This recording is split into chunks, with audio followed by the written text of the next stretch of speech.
tienes un libro ante ti y te dispones a leerlo. Lo abres y te das cuenta en ese momento que es un lenguaje totalmente desconocido para ti. No solamente no entiendes las palabras ni las oraciones, sino incluso los caracteres, los números que tú conoces, el alfabeto y los signos de puntuación que conocemos no están ahí. No hay ningún carácter reconocible en ese escrito. Y para colmo, no tiene imágenes, no tiene dibujos, ilustraciones, fotografías, nada. Nada que nos ayude a siquiera tratar de adivinar de qué se trata. La cantidad de información que podemos obtener de ese libro es prácticamente nula. Lo cerramos y lo dejamos a un lado. Tomamos otro libro, pero este libro está escrito a lo mejor en un idioma como alemán, tal vez, y dices, bueno, no entiendo las palabras, yo no hablo ese idioma, no entiendo lo que está escrito, pero al menos algunas de las palabras, algunos de los términos, los puedo más o menos reconocer. Por ahí dice, en el idioma que estamos hablando, alcanzamos a ver que dice fotografía o cámara fotográfica o algo así. Dices, ok, entonces asumo que el libro es de fotografía. La cantidad de información que podemos obtener de este libro es también muy pequeña, casi nada. Apenas podemos inferir o tratar de adivinar que el libro habla de fotografía. Y agarramos un tercer libro, que esta vez está en inglés. Y dices, bueno, a lo mejor no es mi lengua materna, pero sí sé hablar algo de inglés, ¿no? Tal vez no a la perfección, pero puedo comprender algunas palabras, algunas oraciones completas, inclusive párrafos, y puedo darme cuenta claramente que ese libro habla de fotografía. Se va incrementando la cantidad de información que yo puedo obtener de este libro. Pero llega una persona conmigo que no es fotógrafo. Yo soy fotógrafo y a lo mejor entiendo algunas cosas, pero esta persona no es fotógrafa, pero sí habla inglés. Y dice, ok, yo entiendo lo que dice, pero no entiendo a qué se refiere, no entiendo los términos. Dice ahí profundidad de campo, dice apertura, dice sensibilidad, dice histograma. Entiendo la palabra, pero no entiendo qué significa. Digamos que ambos tienen una cierta limitación. Uno por el lenguaje, por el idioma, y el otro tiene la limitación por el sentido de la terminología, del tema en sí, que no lo domina, no lo conoce. Y finalmente agarramos un cuarto libro que está en español y es de fotografía. Entendemos plenamente lo que dice. Está escrito en un lenguaje pues tal vez muy técnico, pero lo podemos entender porque somos fotógrafos. Y mi amigo el otro, que no es fotógrafo, también puede entender la mayor parte de lo que dice, pero sigue con esta cuestión de que por la terminología hay muchísimas cosas que no comprende. Él necesitaría un libro no solamente en español, sino que esté redactado en un lenguaje más coloquial o más básico. Tal vez la terminología es muy elevada para él o muy técnica para él.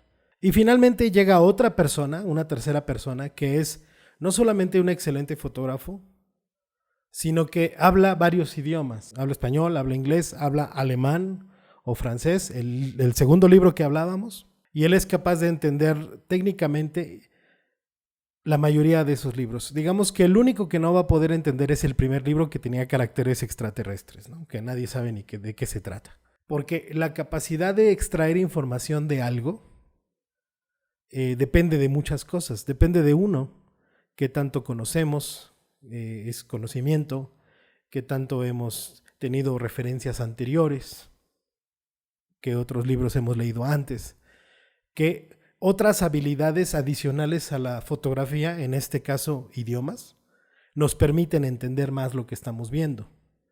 Esta analogía de los libros representa un poco lo que sucede con las personas al ver una fotografía. Pensamos o tendemos a pensar que la imagen dice 1000 palabras, eso dice, ¿no? Que una imagen dice 1000 palabras. O que la fotografía es un lenguaje universal, porque cualquiera que vea una imagen podrá sentir o percibir lo que el autor quiso de esa foto, ¿no? Si la foto es de un bebé muy tierno, todo el mundo se va a enternecer con esa foto, o de un perrito, o de un gatito, o de una mujer bonita, una mujer guapa, todo el mundo va a decir, oh, qué guapa, ¿no? Independientemente de su cultura, inclusive tal vez hasta, no lo sabemos, pero hasta de la época en que estemos hablando, del país, del continente, de todo. Hay cosas que dicen las imágenes o que se pueden percibir en las imágenes fotográficas sin tener ningún conocimiento previo, sin tener ninguna preparación o sin tener ninguna habilidad en especial. Ese es el gran poder de las imágenes. Sin embargo, también es cierto que la cantidad de información que podemos obtener de una fotografía o de una imagen varía dependiendo de cada persona, como en el ejemplo de los libros. Simplemente hay fotos que vemos y que no sabemos qué pensar, o que no somos capaces de extraer más información de ella. Hay imágenes que no entendemos. Y este tema me pareció muy interesante para este blog. ¿Qué tan cultos somos visualmente hablando? Un señor llamado Marvin Heiferman, quien es un autor y curador norteamericano, escribió un libro que se llama Photography Changes Everything y habla sobre el gran poder que tienen las imágenes fotográficas de transformar todo lo que nos rodea, las vidas de las personas, el pensamiento de las personas, el gran poder que tienen las imágenes fotográficas en influir todo lo que nos sucede en nuestras vidas, ¿no? Los cambios que nos suceden. Y es cierto, porque hay veces que vemos una imagen, sobre todo en la red, que estamos viviendo la época en la historia en la que más imágenes son producidas diariamente, cada segundo, de toda la historia.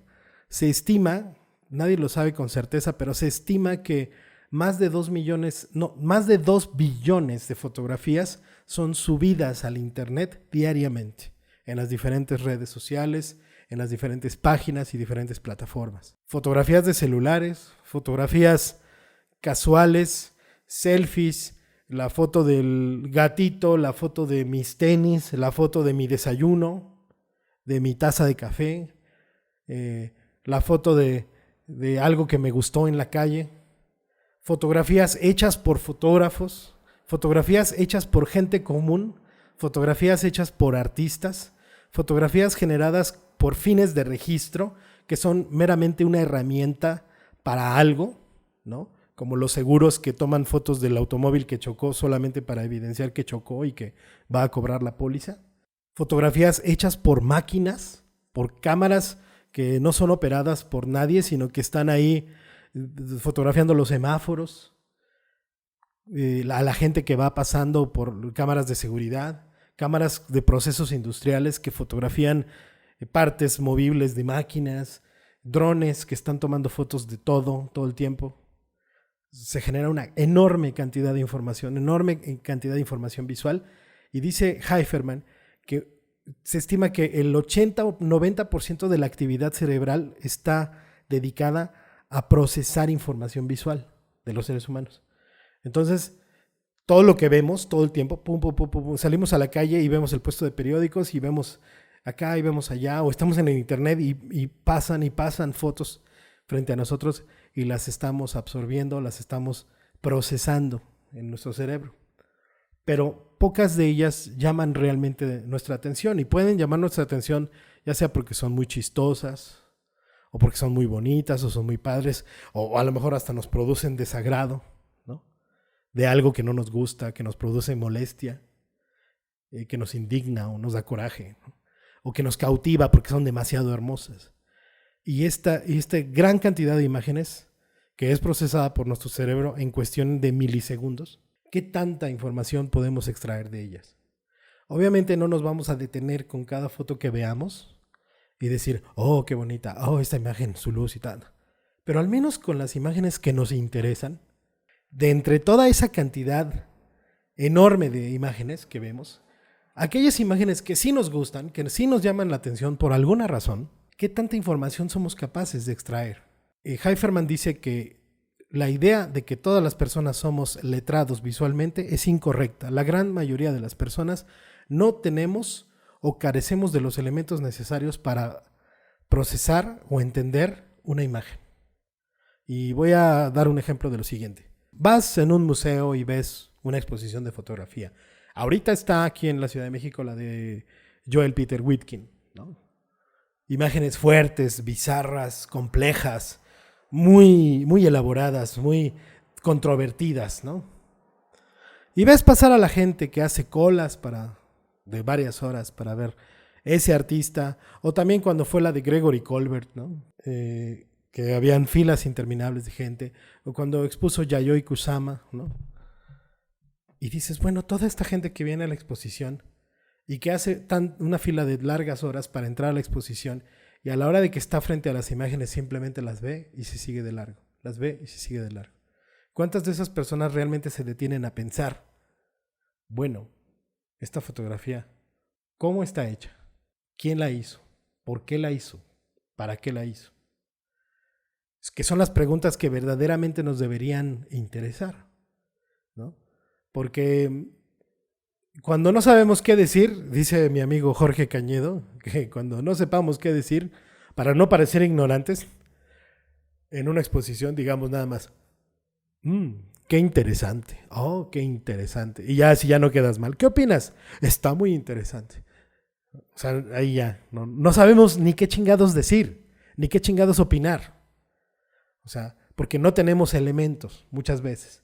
Al menos nosotros, los fotógrafos, tenemos que tener elementos para opinar sobre lo que vemos. Y la verdad es que estamos muy centrados en el terreno técnico. La discusión sobre las fotografías se centra mucho en qué lente es, qué parámetros son. Que bueno, eso ya es algo, al menos es un análisis de la imagen en un sentido técnico. ¿Es luz dura o es luz suave? ¿Cuántas fuentes de luces hay? ¿Tiene luz natural? ¿Son flashes o qué son? Al menos ya es algo, ya es es como el ejemplo del libro, ¿no? Ya son cosas que a lo mejor ya, como tengo alguna información técnica, alguna formación técnica, puedo hacerme esas preguntas. La mayoría de las personas ni siquiera ve eso. Nada más dice, ay, qué bonita luz, pero no sabemos a lo mejor es una caja de luz, a lo mejor es un flash rebotado, a lo mejor es una luz de mediodía o es una luz de ventana o está a la sombra, todo ese tipo de cosas. ¿Qué apertura utilizó el fotógrafo? Eso solamente los fotógrafos lo podemos deducir. La gran mayoría de las personas no pueden. No tienen los elementos para ver esas cosas. Solamente se dan cuenta de, ay, pues me gustan esas fotos que está desenfocadito lo de atrás, ¿no? Pero nosotros decimos, ahí está usando una apertura grande, una profundidad de campo pequeña.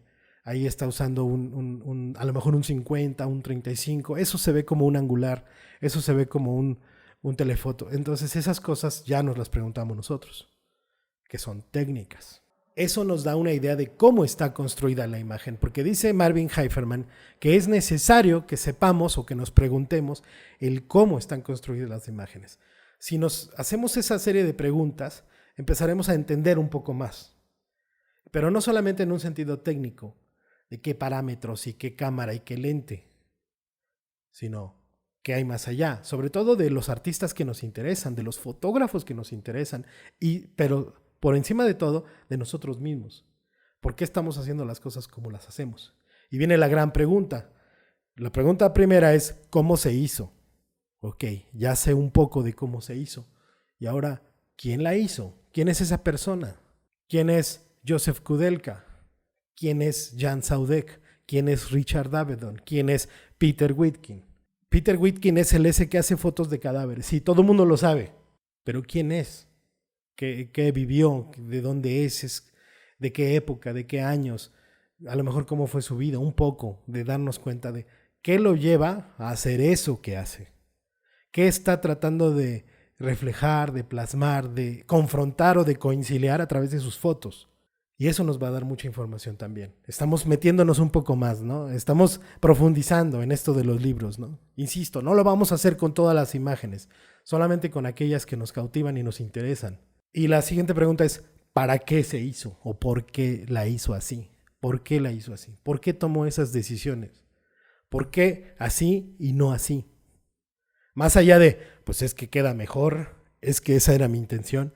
Cuando nos hacen esas preguntas, finalmente no tenemos por qué justificarnos de todo lo que hacemos. Pero si alguien interesadamente o hasta en una entrevista de pronto se interesa en tu trabajo y te dice, ¿por qué haces las fotos como las haces? No le vamos a contestar, pues porque quiero y puedo. O porque es que esa era mi intención. Pues sí, pero ¿por qué? Es que así me laten, así se me hacen chidas. Esto me pasó a mí cuando era estudiante de fotografía en la activa. Mi profesor o uno de mis profesores era Eric Gervais, que es un fotógrafo francés documentalista. Ya en otro blog les hablaré de Eric. Él nos daba la materia de blanco y negro y revelábamos y todo esto, lo de la foto análoga que les contaba en el blog, en uno de los blogs anteriores. Y de pronto nos pedía fotos, denme fotos, quiero ver fotos, ¿no? Y las veía y las volteaba y decía, ¿es así o así? O así, o así. ¿Cómo es? Y así, ¿no? Como muy, muy crítico, ¿no? Aquí no pasa nada. En esta foto no pasa nada. No me dice nada. Ay, güey. Y de pronto yo solamente hacía retratos, ¿no? Yo desde muy al principio de mi fotografía me incliné por los retratos y le empezaba a entregar mis fotos. Y se les queda viendo y dice, mujeres, retratos, sí. ¿Y por qué? Pues no sé, me gusta. Ah, sí, nada más por eso. ¿Esa es tu única respuesta? No, pues bueno, es que para mí la mujer es algo muy bonito. Dice, ah, sí. ¿Y por qué les tienes miedo? Y me regresa la foto así. ¿Les tienes? Y dice, ¿y por qué les tienes miedo? Yo, ¿de qué habla? Sí. Eres muy distante. Les tienes miedo. Las tienes en un pedestal. Las tienes aquí. ¿Por qué? ¿Qué te hicieron? Son irreales. Son idealizadas. Eso, él me dijo eso. Me quedo así. Ay, en la madre. ¿Tendrá algo que ver con mis relaciones anteriores? Digo, yo en ese tiempo, pues no. En ese tiempo no conocía a él y yo había tenido otras parejas, quizá algo de eso y se estaba filtrando. O a lo mejor mi madre, ¿no? Mi madre, plasmada, idealizada de alguna forma, no sé. Y me puse a pensar, ahora que medito sobre esto, dije, bueno, a mí siempre me han gustado las películas donde aparecen personajes femeninos muy fuertes, muy, muy poderosos, ¿no? Me gusta ver a la mujer poderosa, realizada, inalcanzable, muy, muy altiva, muy soberbia. Me encantan las divas de Hollywood, me encantan las actrices como Marilyn Monroe, como Rita Hayworth, como Marlene Dietrich. Me gusta mucho Charlize Theron actualmente, Furiosa, este personaje maravilloso y Furiosa. La princesa Leia, ¿no? Dices, güey, sí es cierto. Y me gustan mucho las filosofías o religiones en las cuales hay deidades femeninas, ¿no? Los celtas. Me gustan mucho las bandas donde hay cantantes femeninas, Nightwish, Lacuna Coil, In This Moment, Arch Enemy. Y dices, ay, güey, sí es cierto. Yo como que tiendo a poner a la mujer muy en alto. O a verla como muy idealizada. Es cierto, este cabrón tenía razón, ¿no? ¿Por qué? Pues no lo sé, lo estoy descubriendo. Pero me desagradan ver las imágenes en donde veo una foto de una mujer y se ve vulgar o se ve desagradable o se ve como no, las tangas no me gustan, las fotos vulgares que pretenden ser sensuales pero son corrientes me desagradan. Entonces sí, tengo un pedo ahí, ¿no? Estoy casado con una mujer muy fuerte, que tiene un carácter y que tiene una personalidad fuerte. Entonces, yo creo que sí tiene algo de esto que dice Eric. ¿Por qué haces las mujeres así? Pues no sé, simplemente me gusta. Utilizo mucho el contrapicado para verla más. Ligeramente, ¿no? No demasiado, pero sí, para engrandecerla. Utilizo mucho alumbrados dramáticos, contrastados, para que se vea más así, con un aura de misticismo o alguna cuestión así. Entonces son elementos de mi estilo que ya he incorporado conscientemente y ahora ya lo hago a propósito. Pero en ese entonces descubrirlo fue revelador. Y sí, mis fotos son de mujeres, pero están hechas para las mujeres. No digo que a los hombres no les gusten, pero yo no me sentiría contento si viera mis fotos llenas de likes de puros hombres. Diría, algo anda mal. Ya lo he comentado. A mí me llena de gusto ver que mis fotos les dan like mujeres. Siento que está mi trabajo bien hecho. Porque en el fondo siento que mis fotos son para ellas. Es de alguna manera mi tributo hacia ellas, ¿no? Y bueno, ese y otros elementos son parte de mi estilo, o lo que estoy convirtiendo en mi estilo. Pero, por ejemplo, retomando el tema de qué tan cultos somos visualmente, sí, te puedes encontrar con un fotógrafo y dices, bueno, ¿por qué me gusta? ¿Por qué me gusta él? ¿O por qué me gusta ella? Bueno, a lo mejor el manejo que tiene del color, ¿Por qué utiliza esos tonos? ¿Por qué utiliza esas paletas de colores? Hacerme consciente de lo que estoy viendo. Ok, a lo mejor lo que me apasiona de ese fotógrafo es el empleo que tiene de las texturas o el empleo que tiene de los contrastes. La cantidad de sombras o la cantidad de iluminación que usa o los patrones de iluminación. Finalmente vas a encontrar constantes hilo conductor de una serie fotográfica. A lo mejor que dura años. ¿Por qué este fotógrafo le gusta utilizar el color rojo en todas sus fotos? Por decir un ejemplo. ¿O por qué el fotógrafo tal le gusta mucho ser muy simétrico? Yo siempre me había preguntado por qué ¿cómo se llama? Steve McCurry utiliza muchas veces la composición con el personaje centrado, ¿no? Se me hace muy poderosa, una composición muy poderosa. ¿Por qué él no emplea tanto la regla de tercios y por qué sí? Bueno, es que él está empleando un concepto que se llama ojo dominante al centro, ¿no? Ay, güey, sí es cierto, el ojo dominante está en el centro del cuadro y esa es su composición. O un recurso que utiliza muchísimo. O contrastes muy abruptos de color, el contraste de color. Cosas de esas tiene Steve McCurry. Y yo tengo un libro de él que me encanta, de puros retratos así. Y dices, ok. Entonces ya voy entendiendo, ya me siento no como el primer güey que agarró el libro que no entendía nada, sino ya me siento que estoy entendiendo un poco más de por qué la hizo así, o qué elementos está usando este fotógrafo, más allá del lente y más allá de la cámara y más allá de los parámetros, que no los estoy diciendo que sean menos importantes, sí son importantes. Pero tú le puedes decir a un fotógrafo, pásame todos los presets de Lightroom que utilizas y pásame todos los parámetros que usas de tu cámara y pásame exactamente qué cámara y qué modelo de lente son, pensando que así va a poder hacer las mismas fotos que tú, y de ninguna manera. Es como pensar que si me compro la misma guitarra que Eric Clapton y los mismos pedales que Eric Clapton y el mismo amplificador que Eric Clapton, voy a ser Eric Clapton. Tendría que ser Eric Clapton, ¿verdad? Para tocar así. O hacer exactamente eso. Y eso son cosas que de pronto no nos detenemos a pensar. Entonces, ahorita que está la exposición de Joel Peter Witkin aquí en la Ciudad de México, y en tu país una exposición virtual o real, la que quieras, o el fotógrafo que tú quieras, te pido que por favor adentres un poco más en él y te hagas esas preguntas. ¿Cómo se hizo la foto? Bueno, primero que todo, ¿quién la hizo? ¿Quién es esa persona? No basta con decir, Richard Avedon la hizo. Sí, pero ¿quién es Richard Avedon? ¿Quién es Helmut Newton? ¿No? ¿Quién la hizo? ¿Cómo la hizo y por qué la hizo? ¿O para qué la hizo? Para empezar a incrementar un poco esta visión y comentarlo con colegas.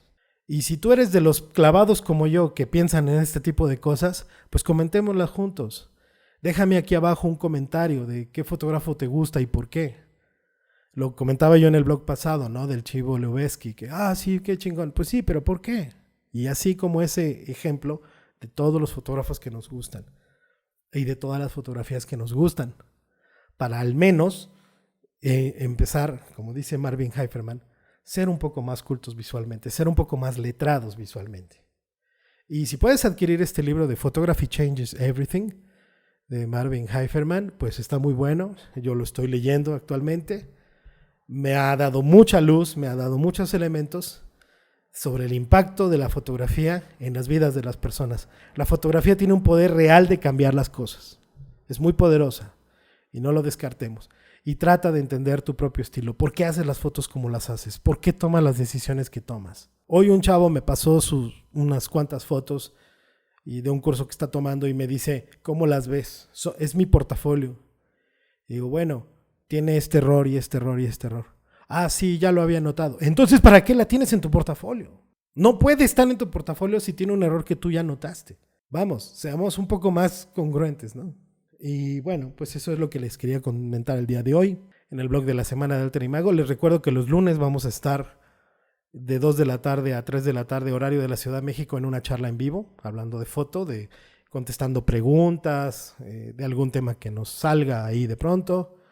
Pero es una charla informal. Puedes estar ahí y también se graba para que pueda estar aquí. No puede ser en Periscope, porque Periscope nada más dura 24 horas la grabación y yo quiero que se quede para que la pueda ver más gente. Y bueno, pues ese es el mensaje del día de hoy. No se olviden checar mi página, si les interesan cursos de fotografía, tanto cursos presenciales como cursos online. Les dejo mi página altershootings.com. Ahí está el apartado de cursos y cursos online. Ahorita tenemos el de dirección de pose para modelos y retrato. Vamos a tener de iluminación, negocio fotográfico, fotografía básica, Photoshop. Los vamos a tener poco a poco porque los estoy haciendo y pues los voy liberando conforme se va pudiendo, ¿no? Pero sí, estamos tratando de hacer los mejores. También tenemos cursos en Reynosa, Tamaulipas, en mayo, en Tapachula, Chiapas, a principios de abril. Vamos a tener en Chihuahua, en Veracruz, en Oaxaca. Estamos armando varios. Todo eso lo pueden encontrar en la página de Alter Shootings o en mi Facebook, Alter Imago Fotografía. Y pues muchas gracias por haber estado aquí. Nos vemos la próxima semana. Hasta pronto.